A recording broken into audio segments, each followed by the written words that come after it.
વાલિયાના કમળા માતાજીના તળાવ પાસે મહારાણા પ્રતાપની ભવ્ય પ્રતિમા સ્થાપન કરવાનું નક્કી કરવામાં આવ્યું। રાજસ્થાનથી 3100 કિલો વજન ધરાવતી 18 લાખની 12 ફૂટ ઊંચી મહારાણા પ્રતાપની પ્રતિમાનું આગમન થતાં રાજપૂત સમાજ દ્વારા ભવ્ય સ્વાગત કરવામાં આવ્યું હતું। રાણા પ્રતાપની પ્રતિમાનું વાલિયા તાલુકા રાજપૂત સમાજ દ્વારા નલધરી મહાદેવ મંદિરે સ્વાગત કરવામાં આવ્યું અને આગમન યાત્રા યોજાઈ હતી, જેમાં સમાજના આગેવાનો જોડાયા હતા। જે પ્રતિમા નલધરી મંદિરથી વિવિધ વિસ્તારમાં ફરી સ્થાપન સ્થળે પહોંચતા તેનું સ્થાપન કરવામાં આવ્યું છે અને બાકી રહેલ કામગીરી પૂર્ણ થયા બાદ પ્રતિમાનું લોકાર્પણ કરવામાં આવશે। આ કાર્યક્રમમાં ધવલસિંહ ખેર, સિદ્ધરાજસિંહ કોસાડા સહિતના સમાજના આગેવાનો તેમજ પરિવારજનો ઉપસ્થિત રહ્યા હતા।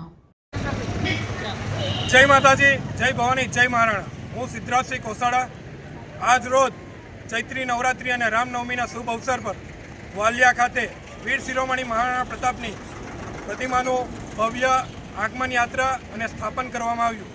આવનારા ભવિષ્યમાં પ્રતિમાનું કાર્ય પૂર્ણ થતાં ભવ્ય અનાવરણ કરવામાં આવશે। અત્રે ઉપસ્થિત દરેકે દરેક ભાવિ ભક્તોનો ખૂબ ખૂબ આભાર અને ભવિષ્યમાં અનાવરણ કરવામાં આવે ત્યારે સૌ લોકો મોટી સંખ્યામાં જોડાય।